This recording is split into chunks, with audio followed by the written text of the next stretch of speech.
Gano'n. Puwede po ba linawin lang natin 'yon para hindi naman na pagmula ng vlog? fake news. Sa vlog po ba? Napanood po sa Hindi ano. po yata yun nabanggit sa press briefing. Opo, hindi po sa press briefing. Parang you're talking na pinapakita niyo pa yung SONA something ni PRRD. Para lang po magkaroon ng sa halip Hindi na... po yung pahayag ng Pangulo. Nandito po tayo sa ating press briefing para ihayag po ang direktiba, announcements ng palasyo. Hindi po patungkol sa aking pagbablog. Hindi po, nabanggit ko lang po yung vlog, Yusek, para lang po hindi Miss malito. Eden, pasensya na po, hindi po ako makakasagot ng anumang sinabi ko outside from this press briefing. Kung ano man ang aking naging opinion personal, pag-usapan natin sa labas at hindi dito po. Kasi po parang makaka-apekto rin po dun sa mga ng Pangulo na medyo iba yung nababanggit. Opo, Miss Eden, kung ano po ang inyong pakay patungkol po dito. Inuulit ko po, ang aking pag-vlog ay wala pong kinalaman ang palasyo, ang Pangulo at ang gobyerno. Wala kanyang press corps. Welcome sa ating press briefing ngayong araw. Simulan natin sa magandang balita na dala ng administrasyon ni Pangulong Ferdinand R. Marcos Jr. sa bagong Pilipinas. Alinsunod sa utos ng Pangulong Marcos Jr. na labanan ng fake news, pinag-ikting ng Department of Information and Communications Technology at Google ang kanilang partnership para palawigin pa ang digital literacy sa bansa. Sa partnership na ito, papalakasin ng Google and AI-powered content detection, human moderation at hihigpitan ang pagpapatupad ng YouTube Community Guidelines. Ang DICT naman sa pamamagitan ng Cybercrime Investigation and Coordinating Center ay magtatayo ng Rapid Response Channel para i-flag ang mga harmful and unlawful online content para masiguro ang accountability at mabilis ang aksyon pagdating sa mga online content. Panoorin po natin ito.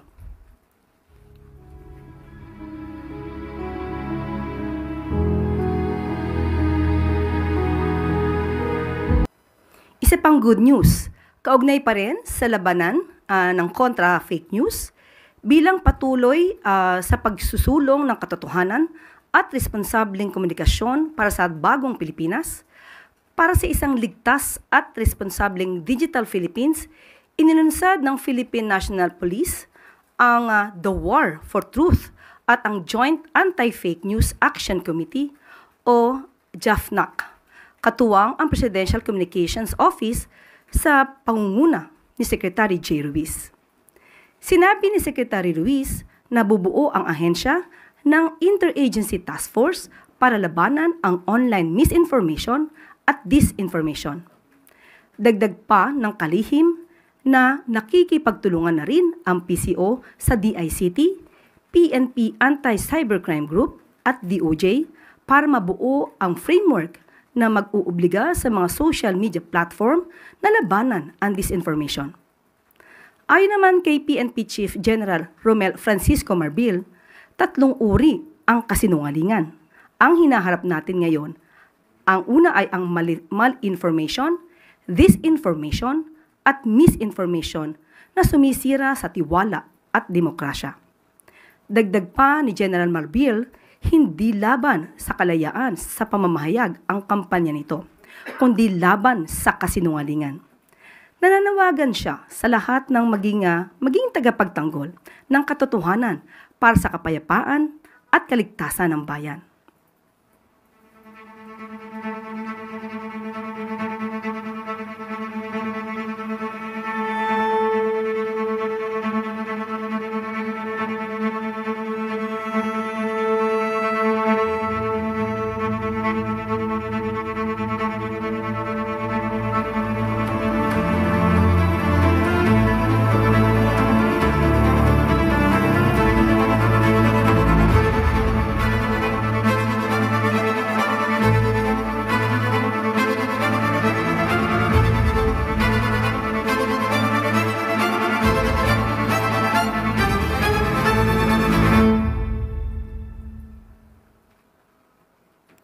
At ito po ang mga good news natin ngayong araw. Bago po tayo tumuloy sa ating briefing, kasama po natin ngayon si Special Assistant to the President for Investment and Economic Affairs of the Philippines, Secretary Frederick Go, para magbigay ng ilang update sa naging usapan sa Pilipinas at ng Office of the U.S. Trade Representative. Magandang umaga, Secretary Go.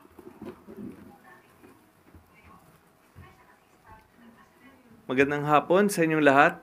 May dalawang good news po ako sa inyo ngayong hapon. Unang-una po ay kakabalik ko lang galing sa Washington, D.C., kung saan po ay nakipag-meeting kami sa U.S. Trade Representative. Kasama ko po si DTI Secretary Chris Roque at si Ambassador Babes Romualdez. During the meeting, we were able to raise all the matters that have been brought up to us by our stakeholders, by the export industries dito po sa Pilipinas. At ang magandang balita po ay I think our discussions were very productive and I believe that the meeting went extremely well. Ang second good news ko po ay ang Luzon Economic Corridor po ay tuloy na po. Marami po nagtatanong the last 2 months kung ano nangyari dito. Nakatanggap po kami ng kasulatan galing sa U.S. Trade and Development Agency na approved na po ang loan ng Subic-Clark Manila-Batangas Rail. Thank you. I'm open for questions. Chloe Hofana, Business World. Good afternoon po, sir. Sir, last week po you said na you made sure to put the welfare of local industries at the center of the negotiations. Sir, what specific local industries were central to the negotiations and how were their interests safeguarded during the talks? Kabilang po ba dito yung semiconductor industry? Well, I'll answer your question. And the first industry we discussed and where we spent the most time on was the semiconductor and electronics industry. Dahil po ito yung number 1 export po natin sa Amerika. Pangalawa po, tinake up din natin ang coconut industry. Napakahalaga po ng coconut industry sa atin dahil ito po ang number 1 agricultural export natin sa Amerika. We also took up the matters na dinala sa amin ng garment industry, furniture industry, at ng food processing industries. Meron din po yung mga automotive parts. So, na-bring up po namin to lahat ng mga concerns and issues ng mga stakeholders natin. And as I said earlier, I believe it was very well received. Sir, were there any unexpected positive outcomes from the negotiations that have the potential to benefit the Philippine economy in the long run? May I ask for your patience na hintayin lang po natin ng siguro outcome po nito.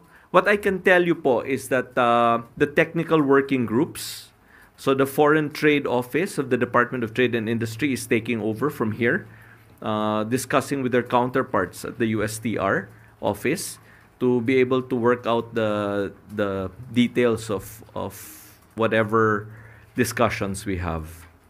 Sir, last question from me. Sir, what strategies did the Philippine delegation employ to ensure that the welfare of the local industries remained at the forefront of the negotiations? Can I just say that the Philippine team went there very well prepared.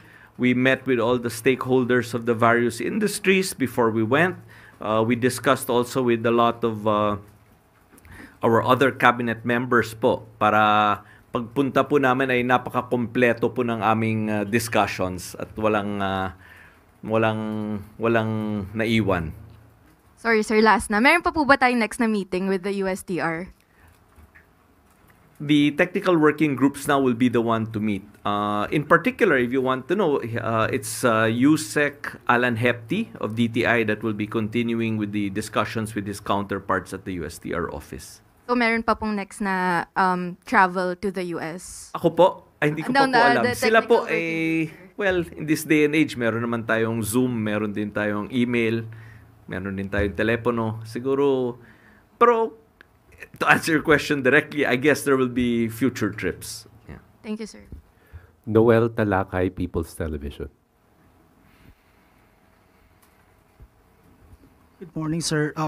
Noel Talay po ng PTV. Sir, my question is about the Luzon Economic Corridor. So, despite the President Trump halted the financial assistance to some countries, so still the U.S. still support the LAC pushing through here in the Philippines, and how it will affect to our economic.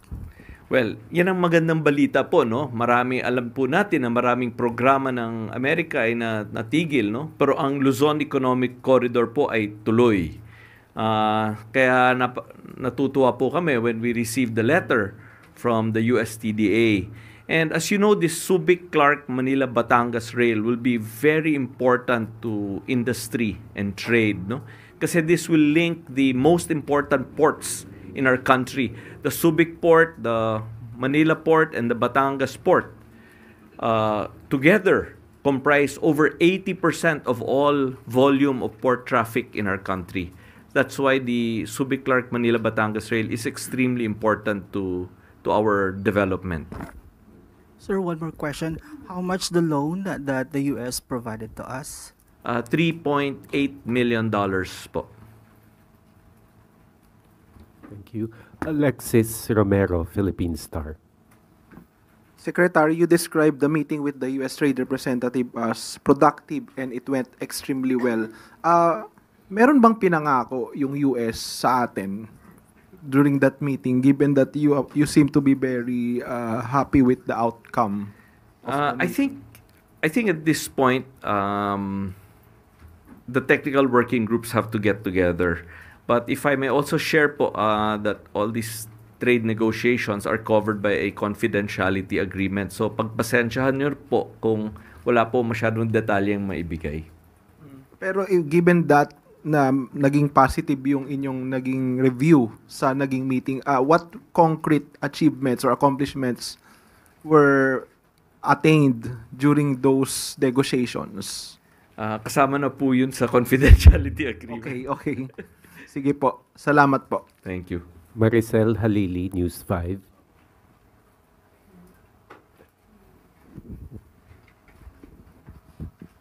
Hi, sir. Magandang umaga. Sir, just one quick follow-up. You mentioned during our last press briefing here in Malacanang na ang best case scenario is magkakaroon tayo ng free trade agreement with the U.S.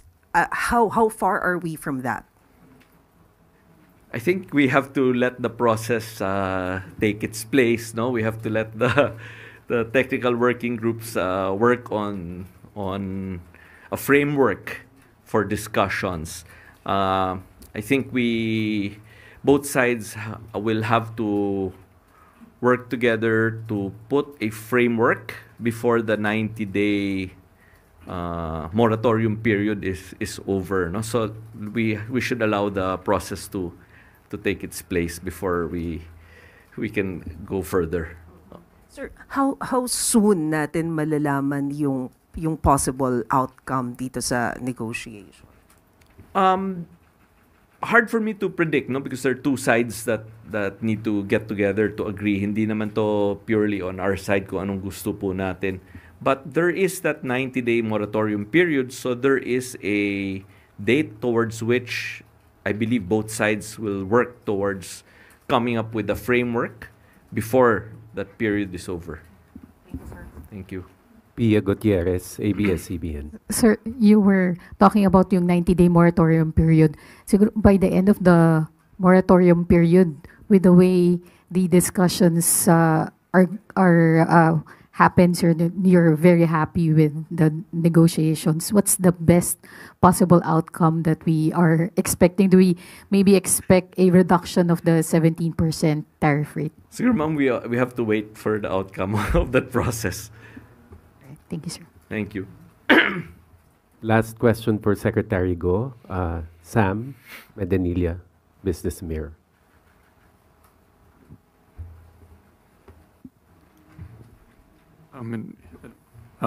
Sir, na-mention po kanina ni Ma'am Pia yung regarding dun sa 17% na kung bababa yung after ng 90-day moratorium, kung bababa yung 17%. So far, wala pa pong naging commitment yung yung US trade regarding dun sa pagbaba ng 17%? I think, well, if I may just just expound a little bit. If you look, many countries have already visited America, no? Nakapunta na dun si Japan, si Korea, si Indonesia, si Malaysia, si Vietnam, etc., etc. At kung susundan niyo pong news, wala pa naman pong kahit sino sa kanila na may conclusion on anything. So with that framework po, as you're very well aware, the meeting I had with the USTR last Friday was our first meeting. So I think it would be reasonable to expect that hindi naman siguro mako-conclude ang negotiations in one meeting. So talagang let's allow the process to take place. Sir, ano na lang po yung nagiging coordination natin with the ASEAN? Kasi di ba meron rin pong parang plano yung ASEAN to have a consolidated negotiation with US. I'm not sure it's a consolidated negotiation, but I think the discussions among the ASEAN members continue.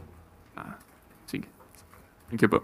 Thank you. Thank you very much. Thank you. Secretary. Thank you very much. Yusek Claire. Thank you, ma'am. Maraming salamat. Maraming salamat, Secretary Go. At ngayon po ay handa na po tayong tumanggap ng inyong katanungan. Tina Maralit, Manila Times. Good afternoon, ma'am. Ma'am, recently the Philippines achieved its highest ranking in 21 years in the World Press Freedom Index, as reported by the Reporters Without Borders. This was mainly attributed to the government's boosted efforts to address media-related threats and attacks. Your comment on this? Yes, definitely. That's good news. The President is delighted with that latest ranking of the Philippines in relation to its upholding the press freedom. Okay, it shows that the President respects one's right of expression and the responsible journalism. So maganda pong ito po ay maganda po na naipapakita ng Pangulo na the President is not gearing towards dictatorship. Malaya po ang pamamahayag na nakikita po natin sa kasalukuyan. Ma-follow-up lang po. How can the present administration, particularly the Presidential Communications Office and other relevant agencies, ensure that that the rights of media workers in the country are upheld and recognized? Lalo na po't kamakailan, unfortunately, may napas lang pong isang veteranong mamamahayag. Katulad po, noong pa pong 2024, ipinangako naman po ng Pangulo. And I quote, ang sabi po ng Pangulo, "Be assured that we are doubling down on our commitment to protect our journalists and to uphold press freedom. We stand with you, hand in hand, in this fight." So hanggang ngayon po, 2024 po yan sinabi ng ating Pangulo. At ngayon po ay nakita niyo po ang nagiging resulta. Paiigtingin pa po ng ating Pangulo, ng administrasyon, ang kalayaan sa pamamahayag. Asahan niyo po yan. Thank you, ma'am. Clay Pardilla, People's Television. Good afternoon po, Yusek. VP Sara Duterte calls the complaint against Congressman Pulong Duterte a part of the administration's political attacks. Your reaction po? As I have said during the last press briefing, that the Vice President should have at least leveled up in her discussions, in her responses, in certain issues. But it seems that she never heard anything in regard to that. Or she just refuses to listen. Hindi siya nag-level up. Mas parang bumaba pa. Inuulit niya muli ang kanyang mga excuses na pamumulitika, politicking. Kung ito ay patungkol sa inyong kapatid, sinabi niya po sa interview, hindi pa niya nakakausap si Congressman Pulong Duterte. At malamang ay hindi niya rin po nadinig ang interview sa kanyang kapatid. At ito po ay nasama na po sa news. At and I quote, sa Tagalog po ito, pero he said it in Cebuano. Sa akin mga kapatid na Davaoenyo, ngayon nakita nyo na naman ang video. Matagal-tagal na yon nangyari. Sige lang, decision nyo po pa rin kung sino ang iboboto nyo sa pagka-congressman sa unang district. Di ako makikialam sa Ani Duterte sa wikang Cebuano. Cited po ito sa isang news article ng Abante. Now, kung inamin naman po ni Congressman Pulong Duterte, ayon sa kanyang pag-interview, hindi niya tinanggi ang video. Papaano ipapahid ng Vice Presidente ang ginawang ito ng kanyang kapatid sa Pangulo at sa administrasyon? Nabanggit dito na ang pag-hire, pagkuha ng ibang mga kababaihan for their own satisfaction, ang sandaling kaligayahan, bakit ito ibibintang sa Pangulo? Hindi ba dapat sagutin na lamang nila kung ano ang complaint? Definitely, Congressman Pulong Duterte is a public servant. He should know his obligations. He should know the laws. He should know what good traits of a leader should be. Or what good traits that a leader should describe himself. Ma'am, follow up po. How does Malacanang CVP Sara publicly defending Kong Pulong and their history of siding with figures involved in serious crimes like Pastor Kibuloy, who's facing sexual abuse and human trafficking charges? Yun na po ang nangyayari. Ganyan po ang nangyayari kapag ka po kakampi, kaibigan, parang gustong agad ipawalang sala at kailangang ibato ang kasalanan sa pamumulitika. I just would like to remind you of one of the episodes of Gikan sa Masa Q&A. That's, if I'm not mistaken, that's March 10, 2024. Okay? When the president was interviewed by certain media personnel or vloggers, Pastor Kibuloy admitted that he was once complained of illegal conversion land. Illegal land conversion wherein she could be imprisoned for 6 years. Ang sabi po ni Pastor Kibuloy, nagpapasalamat siya kay Mayor, or tinawag niyang Tatay Digong, Mayor Digong, dahil si Mayor Digong ang lumakad. Pinuntahan ang dapat puntahan. So ano po ba ang nangyayari kapag ganito po ang sinasabi? So, kung dapat may managot po dito sa ginawa po ni Congressman Pulong, since kanya naman pong hindi idininay, kanya pong inamin ang video, lumalabas sa kanyang interview, di dapat managot ang dapat managot. Tina Panganiban Perez, GMA News.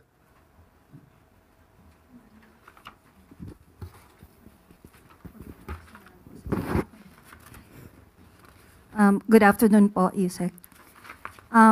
In a recent interview, Vice President Sara Duterte said every time may issue raw po against the Marcos administration, inaatake raw po ang mga kalaban. And may I read part of her quote? Merong namatay sa Amerika at nandoon sa loob ng kwarto si First Lady Liza Marcos at nandoon sa police report. Cocaine yung sinasabi nagkalat doon sa kwarto na yon, ay bigla na lang nilang hinila, kinuha, dinukot si Pangulong Duterte. Your comment po, ma'am. Sa kanya pala nang galing ang fake news. Siya pala ang source ng fake news na ito na pinapakalat laban sa unang ginang, kay First Lady. Unang-una po, kailangan pa ba natin paniwalaan ang mga ganitong klaseng istorya na nanggagaling sa Vice Presidente? Tandaan po natin, dumating si First Lady sa Pilipinas, March 10, 2025. Kung gusto niya pong alamin yan bilang Vice Presidente, may records po yan. March 11, nagkaroon po ng event si First Lady with the representatives of Girl Scouts of the Philippines. That's May 11, 2025. Pwede po ba natin ipakita? Yan. Makikita po natin na kasama niya ang ilan sa mga representatives ng Girl Scouts of the Philippines. Nandiyan po si Dr. Cristina Lim Yuson, National President, Mrs. Teresita Gonzalez, GSP Central Board Member, at si Mrs. Rosaline Davadilla, National Executive Director. March 11 po, nang naaresto or dinala ang dating Pangulong Duterte sa ICC. Papaano po ito maiko-correlate kay First Lady? Samantalang March 11, nandito na siya sa Pilipinas, kasama ang sinabi po natin mga representatives ng Girl Scouts of the Philippines. Ito po, ang sinabi ni VP Sara, ay walang paggalang sa pamunuan, sa organisasyon ng Girl Scouts of the Philippines. Pinapalabas niya na ang event na to ay hindi nangyari. Bilang Vice Presidente, hindi po ba dapat inalam niya muna kung itong mga taong pong itong nabanggit ko from the Girl Scouts of the Philippines ay totoong nagkaroon ng meeting sa ating First Lady. So, tanong natin, dapat pa bang paniwalaan ang mga sinasabi ni Vice Presidente kung sa kanya naman pala nanggagaling ang mga fake news at disinformation na ito? Ma'am, the Vice President was also asked about the alleged increasing or intensifying drug problem in the country. Your assessment po, ano po yung assessment? Increasing drugs? Opo, drug cases? problem. Okay. Una-una po ay nadinig natin ang kanyang sinabi. Ang tanong lang natin, doon sa reporter, saan po kaya niya nakuha yung kanyang datos para sabihing lumalala ang problema ng illegal na droga sa bansa? Maaari po ba nating ipakita ang mga naging accomplishments ng PIDEA at ng PNP?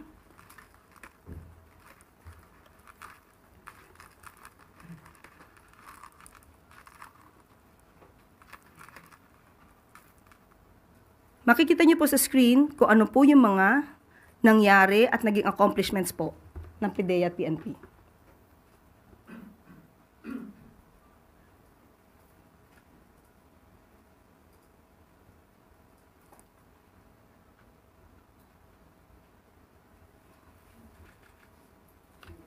So, saan po kaya nanggagaling ang datos na itinatanong kay VP Sara? Hindi po totoo na lumalala. Mas marami pong accomplishments ang ating ang administrasyon po ni Pangulong Marcos Jr. Sa katunayan, from July 1, 2022 to December 30, 2024, 94,050 anti-illegal drug operations had been conducted, which resulted in the arrest of 127,155 drug personalities and seizure of 52.49 billion pesos of illegal drugs. Ma'am, last na po from my end. May quote din po si VP about you po. Ang sabi po niya, sumasagot lang naman ako sa kanya. Hindi ako tao na kilalanan na unang nakikipag-away. Lagi ako ay sumasagot lang. Sinagot ko na yan dati. Garbage in, garbage out. Pumapasok sa kanya basura. Lumalabas sa kanya basura. Your comment po. Okay. Nung sinabi niyang garbage in, garbage out, ang pinatutukulan po doon na tanong ay patungkol sa pag-iimbestiga. Kautusan po ng Pangulo na magkaroon ng pag-iimbestiga sa nagiging problema ng mga consumers dito sa prime water na alam naman natin na pag-aari ng mga Villar. Ang ibig niya bang sabihin na basura ay yung pag-uutos na paimbestigahan ang prime water? Sa mga kababayan nating mga consumers ng prime water, ganito po ba dapat natin ituring ang kautusan ng Pangulo na basura or walang kwenta, walang saysay? Kaya nung sinabi sa atin ng Pangulo na ipag-uutos niya ang pag-iimbestiga at ito naman ay aking ipinahayag sa inyo, basura ba ang pag-uutos na yun ng Pangulo? Marahil sa kanya ay walang kwenta ito dahil tandaan natin, hindi niya siguro alam kung ano ang mga reklamo nationwide na ng mga consumers ng prime waters. At dahil siguro involved ang pamilya Villar at ang sabi niya, ang tunay na kaibigan ay walang iwanan. Marahil ito rin po siguro ang dahilan kung bakit hindi naman agad nagkaroon ng pag-iimbestiga sa mga hinaing ng mga consumers ng prime water sa panahon po ni dating Pangulong Duterte. Rich Bon Quevedo, Daily Tribune. Good afternoon po, Yusek. Recent incidents of road rage got the attention of the President and reacted to it. Now po, devastating accidents happened and particularly po yung multiple vehicle collision sa SCTEX and yesterday po sa NAIA Terminal 1. Now the Department of Transportation po is very quick in their responses and kita po natin yun.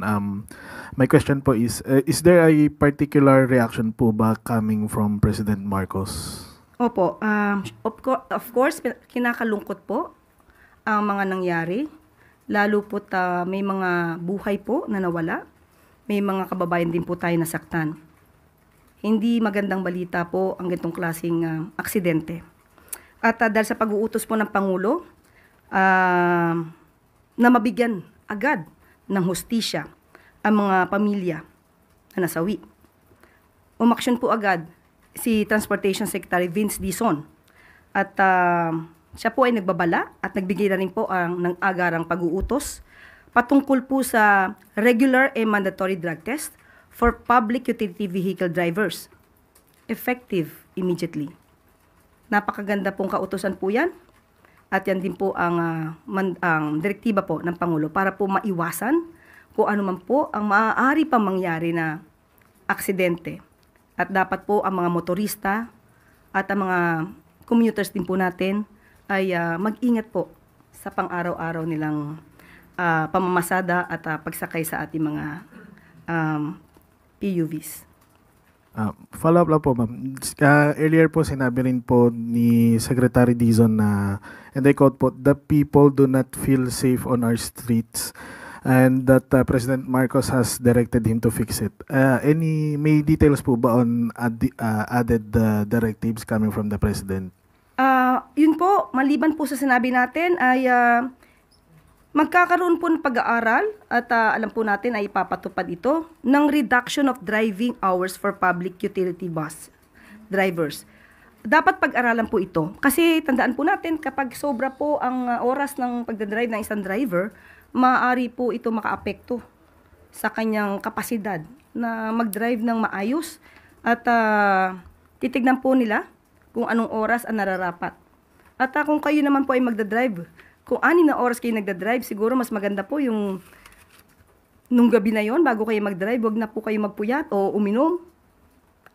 Alalahanin po natin na sa kamay din po ninyo ang safety ng mga passengers, mga commuters, mga pedestrians. Thank you po, Yusek. Follow up, Pia Gutierrez, ABS-CBN. Follow up lang po dun sa pag-aaral dun sa reduction of driving hours. Sa pag-aaral po ba na ito, titignan din yung posibleng economic implications naman pagdating sa mga drivers? Opo, ang nasabi po ni Secretary Vince ay mukhang bababa ito from 6 hours to 4 hours.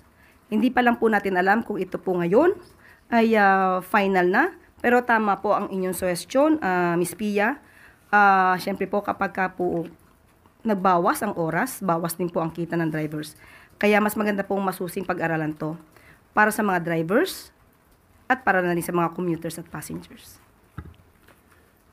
Christian Yosores, Radyo 630.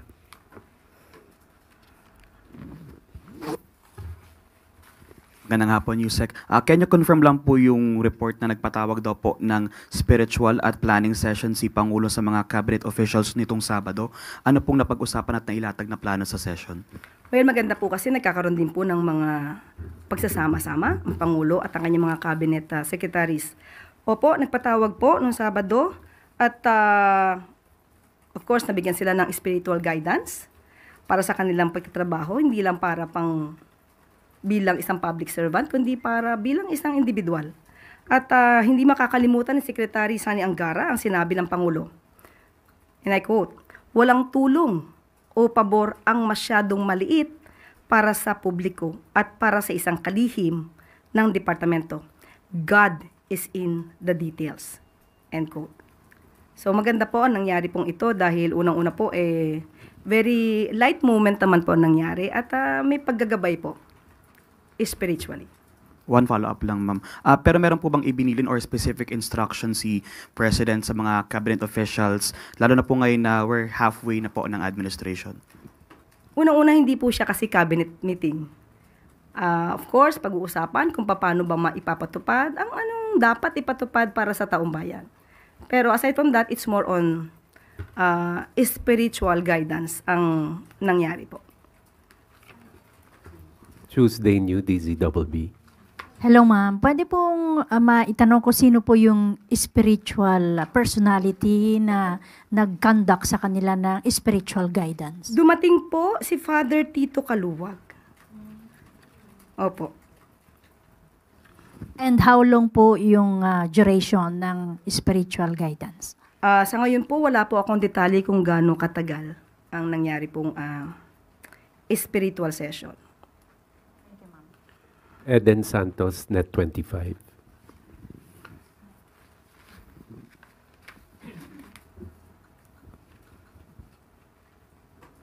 Good morning po, Yusek.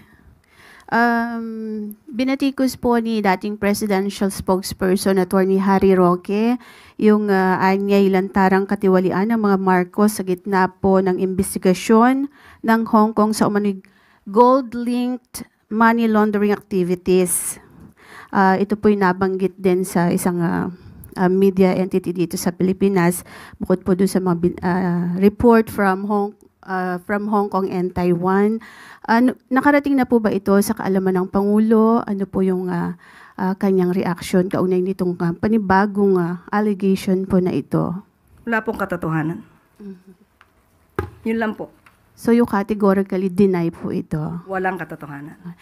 Doon po sa pagdalo ng Pangulo kanina po sa One Cebu rally sa Cebu, yung po ang presensya ng Pangulong Marcos ay sign po ba yon na yung suporta niya kay suspended Governor Cebu Governor Gwen Garcia ay parang sign din na sinusuportahan niya yung paglabag or hindi pagsunod ni Governor Gwen doon po sa kautusan ng Ombudsman? Wala po tayo nakikitang ganun. Yun lang po. Doon po sa nabanggit ninyong 7 pisong baba ng Duterte administration, pwede po ba ninyong i-clarify yon kung talagang 7 piso, gagawin 7 piso kada kilo yung bigas that time, or yung sinasabi po ng dating Pangulo na reduce o bawasan lang ng 7 piso yung presyo po ng bigas? Nasa news na po yan. Maaari po niyong i-refer po ang news patungkol po dyan. So, malinaw po na reduce po yung nabanggit, pero kayo sabi ninyo sa inyong vlog po ba yun, whatever, yung 7 piso, sabi niyo pangako 7 piso at parang sort of ganun. Pwede po ba linawin lang natin yun para hindi naman na pagmula ng fake news? Sa vlog po ba? Napanood po sa hindi po yata yun nabanggit sa press briefing. Opo, hindi po sa press briefing. Parang you're talking na pinapakita nyo pa yung SONA something ni PRRD. Para lang po magkaroon ng sa halip Hindi na... po yung pahayag ng Pangulo. Nandito po tayo sa ating press briefing para ihayag po ang direktiba, announcements ng palasyo. Hindi po patungkol sa aking pagbablog. Hindi po, nabanggit ko lang po yung vlog, Yusek, para lang po hindi Miss Eden, pasensya na po, hindi po ako makakasagot ng anumang sinabi ko outside from this press briefing. Kung ano man ang aking naging opinion personal, pag-usapan natin sa labas at hindi dito po.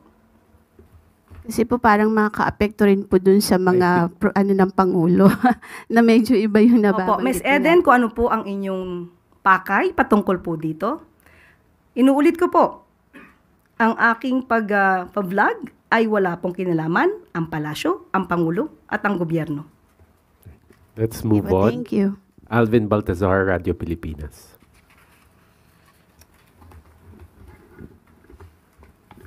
Yusek, good morning po. Yusek, nitong weekend mo nag-kausap si Pangulong Marcos at saka si Prime Minister Anwar Ibrahim.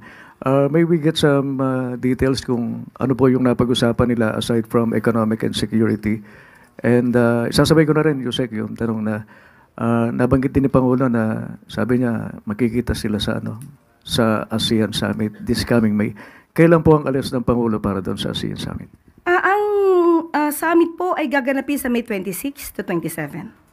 Asahan niyo po, dadating po, atin po ang ating Pangulo sa nasabing ASEAN Summit. Ang napag-usapan naman nila ay nakikita po natin sa body language at sa magandang pagngiti ng Pangulo.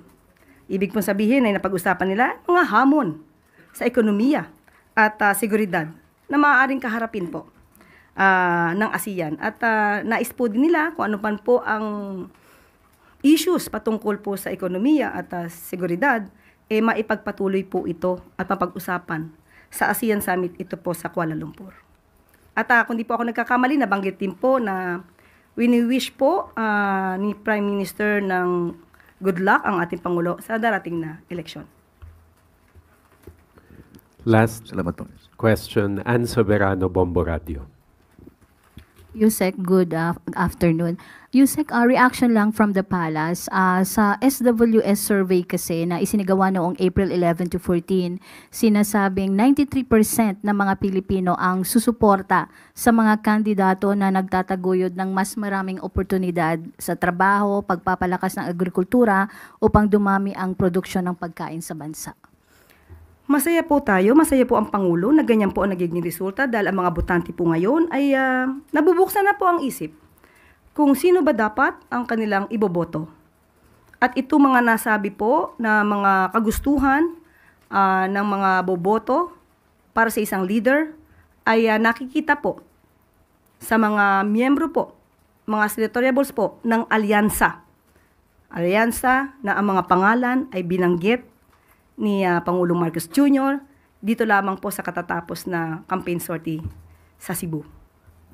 Yusek, ano po ang nakikita ng Malacanang na posibleng factors na nakapag-contribute na nag-iba po yung pananaw ng ating mga voters po para sa mga kandidatong tumatakbo ngayong midterm election?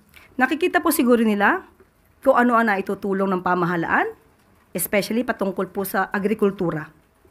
At kung papaano po ba